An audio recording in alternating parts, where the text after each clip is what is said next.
Qin Shi Huang unificó China por primera vez en la historia. Antes de él, lo que hoy conocemos como China eran 7 reinos peleando constantemente entre sí durante más de 200 años. Él los conquistó todos, uno por uno, en apenas 9 años. Después estandarizó el idioma escrito, la moneda, las medidas, construyó miles de kilómetros de carreteras y conectó los muros fronterizos para crear la primera versión de la Gran Muralla. También quemó libros, enterró eruditos vivos y gobernó con un autoritarismo tan brutal que su propia dinastía colapsó 4 años después de su muerte. Pero creó China. Todo el sistema político, la idea misma de un imperio chino centralizado, comenzó con él. Esta es la historia del hombre que se declaró el primer emperador y construyó un ejército de terracota para protegerlo en la muerte, porque sabía que había hecho demasiados enemigos en vida.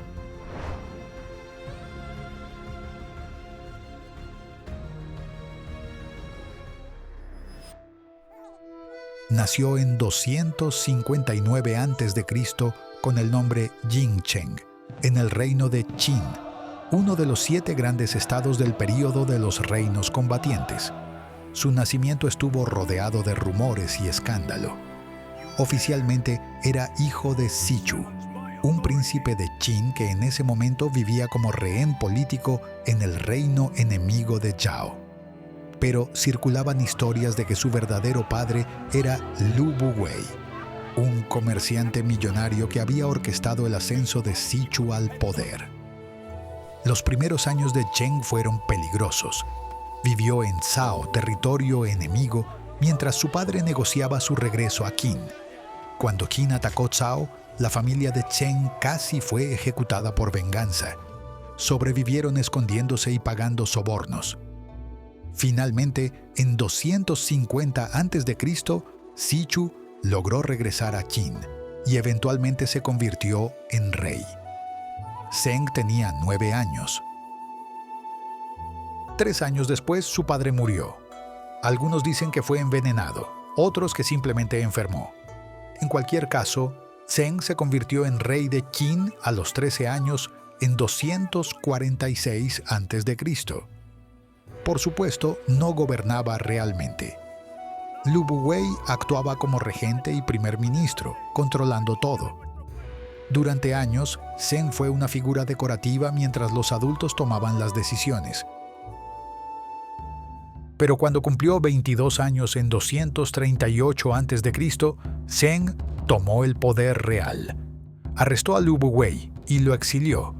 El comerciante que posiblemente era su padre biológico terminó suicidándose. Zheng también eliminó a Laoai, otro político poderoso que había intentado usurpar el trono. Ejecutó a Laoai y a toda su familia, y enterró vivos a todos los oficiales que habían apoyado la rebelión. Desde el principio, quedó claro que Zheng no toleraría amenazas a su autoridad. Con el poder consolidado, Zheng comenzó su proyecto de vida: conquistar los otros 6 reinos y unificar China bajo Qin. Tenía los recursos para hacerlo. Qin era el reino más militarizado, con un sistema de mérito brutal donde los soldados eran promovidos basándose en cuántas cabezas enemigas cortaban. También tenía geografía favorable, protegido por montañas al oeste, lo que le daba una base segura para lanzar ataques. Entre 230 y 221 a.C., Zheng conquistó sistemáticamente a sus rivales. Primero cayó Han en 230, el más débil. Luego Zhao en 228, vengando finalmente los años que pasó allí como rehén. Wei cayó en 225, Chu en 223, Yan en 222 y finalmente Qi en 221. 9 años, 6 reinos. Algunos se rindieron después de derrotas militares aplastantes, otros intentaron resistir hasta el final. La conquista de Yan incluyó uno de los intentos de asesinato más famosos de la historia. En 227 a.C., el príncipe heredero de Yan, desesperado, envió a un asesino llamado Jinke a la corte de Qin. Jinke se presentó ofreciendo mapas de territorio como regalo, pero dentro del rollo había un puñal envenenado. Cuando desenrolló el mapa frente a Zheng, sacó el puñal e intentó apuñalarlo. Zheng no tenía su espada a mano porque el protocolo de la corte prohibía armas en la sala del trono. Corrió alrededor de una columna mientras Jinke lo perseguía con el puñal. Los guardias no podían intervenir porque tampoco tenían armas permitidas adentro. Finalmente, un médico de la corte lanzó su bolsa medicinal a la cara de Jinke, distrayéndolo el tiempo suficiente para que Zheng desenvainara su espada larga y cortara la pierna del asesino. Los guardias entraron y lo ejecutaron en el acto. Zheng sobrevivió por segundos. Después de eso, se volvió paranoico de por vida. En 221 a.C., con todos los reinos conquistados, Zheng hizo algo sin precedentes. Se declaró Qin Shi Huang, el primer emperador de Qin. Los reyes anteriores usaban el título Wang. Zheng combinó dos términos antiguos para crear Huangdi, emperador, un título que implicaba autoridad divina, similar a los míticos emperadores de la antigüedad. Estaba declarando que su reino no era simplemente otro estado más, sino el comienzo de algo completamente nuevo. Y lo era. Qin Shi Huang comenzó a reconstruir China desde cero. Abolió el sistema feudal donde los nobles locales controlaban tierras hereditarias. En su lugar, dividió el imperio en 36 comandancias administradas por oficiales burócratas designados por él, que podía remover cuando quisiera.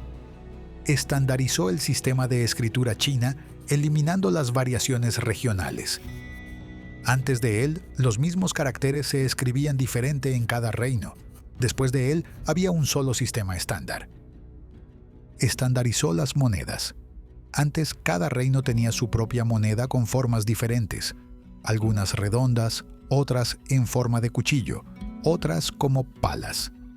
Qin Shi Huang creó una moneda única de bronce circular con un agujero cuadrado en el centro. Estandarizó las medidas de peso y longitud. Estandarizó el ancho de los ejes de carretas para que todas las ruedas usaran los mismos surcos en los caminos.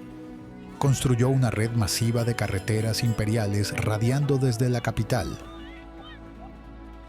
También conectó y extendió los muros defensivos del norte para crear la primera versión de la Gran Muralla. Los reinos anteriores habían construido muros separados contra las tribus nómadas. Qin Shi Huang los conectó y extendió, creando una barrera de miles de kilómetros. Cientos de miles de trabajadores murieron en la construcción, muchos de ellos prisioneros de guerra o campesinos forzados a trabajar. Su paranoia y autoritarismo crecieron con los años. En 213 a.C., su primer ministro Li Si propuso eliminar el debate intelectual que cuestionaba las políticas imperiales. Qin Shi Huang ordenó la quema masiva de libros. Todo texto que no fuera de agricultura, medicina o adivinación fue quemado. Clásicos de filosofía, historia, poesía, todo desapareció en las llamas. El objetivo era que el conocimiento del pasado no pudiera usarse para criticar el presente. Cuando 460 eruditos protestaron, Qin Shi Huang ordenó que los enterraran vivos. Hay debate histórico sobre los números exactos. Algunos historiadores modernos cuestionan si realmente fueron tantos, pero el evento quedó grabado como símbolo de su brutalidad intelectual. Obsesionado con evitar otro intento de asesinato, Qin Shi Huang se movía constantemente entre palacios, nunca durmiendo 2 noches en el mismo lugar. Tenía más de 200 palacios en su capital y alrededores. Cualquiera que revelara su ubicación era ejecutado inmediatamente junto con su familia. Pero su mayor obsesión era la inmortalidad. Había unificado China, pero ¿de qué servía si iba a morir? Gastó fortunas enviando expediciones a buscar las islas de los inmortales, lugares míticos donde supuestamente vivían seres que habían alcanzado la vida eterna. Consumía mercurio porque los alquimistas taoístas le dijeron que lo haría inmortal. El mercurio probablemente aceleró su muerte. En 210 a.C., mientras realizaba un tour de inspección por las provincias orientales, Qin Shi Huang enfermó gravemente. Tenía 49 años. Murió en su carreta, lejos de la capital. Li Si y el eunuco Cao Gao mantuvieron su muerte en secreto porque temían rebeliones. Pusieron pescado podrido en las carretas alrededor del cadáver del emperador para ocultar el olor de la descomposición mientras transportaban el cuerpo de vuelta a la capital. Fue enterrado en un mausoleo masivo cerca de la capital Xianyang, en lo que hoy es Xi'an. Había comenzado la construcción de su tumba apenas tomó el trono a los 13 años. Más de 700.000 trabajadores pasaron décadas construyéndola. Dentro colocaron el famoso ejército de terracota. Más de 8.000 soldados de arcilla a tamaño real, cada uno con rasgos faciales únicos, junto con caballos, carretas y armas reales. El emperador, que había hecho tantos enemigos en vida, necesitaba un ejército que lo protegiera en la muerte. La tumba principal nunca ha sido excavada. Los registros antiguos dicen que contiene ríos de mercurio, techos con perlas simulando estrellas y ballestas automáticas para matar saqueadores.